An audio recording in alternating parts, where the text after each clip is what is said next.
એને લેતી જાઓ મારા ઘેર છે ને તમે લે પેલું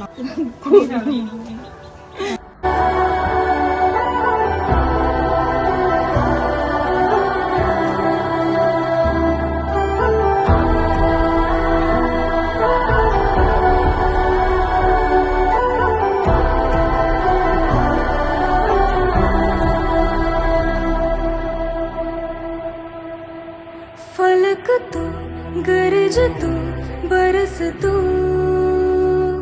धूप में छाँव की एहसास तो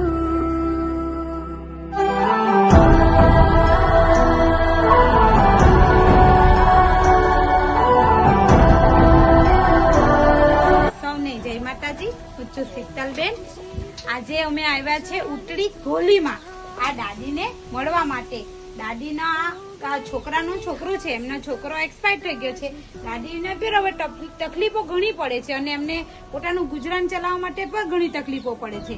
દાદી છોકરાને ભણાવે છે અને એમને ખવડાવવાનું બધું જ દાદીથી થાય છે અને દાદીની પર હવે ઉંમર થઈ ગઈ છે, એમના પોતાના પર ઘરવાળા નથી, તો એમને ઘણી તકલીફ પડી છે। આજે જે આપણે જે કીટ મોકલાવી છે તે આપણે એમને આપીએ અને આ છોકરાને દિવાળીના ફટાકડા મારાથી કામ વધારે હતું એટલે અવાયું નહીં હતું, આ છોકરુને આપણે ફટાકડા પર ફોડવા માટે આપીએ। ફોડજે હા ને દીકા, હા।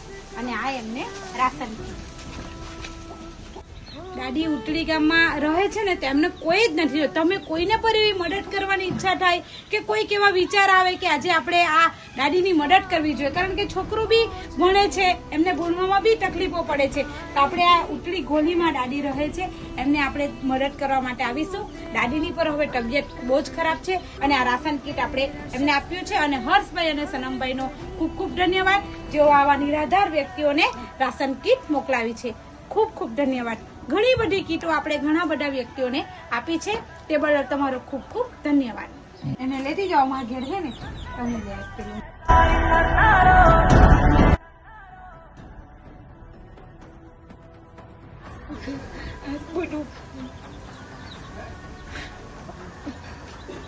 દાદીનું કામ કરી લેજે હે થોડુંક દીકા હે। હમણાંથી ઉલટી જઈ હતી ને પછી ખાવાનું લાગી ગયું ઉલટી હતી જમતી ચાલી મારી કરતી ને તો નહીં રહી જાય એકલો કઈ નહીં તો કરવું ને અમે હે ને રસ્તામાં હા કે ને કઈ હોય તો કેવું તો 108માં મૂકી આવીએ હે ને મૂક્યા પડશે તો બહાર કોઈ નહીં ને તે તો બહાર મોકલી દે મને।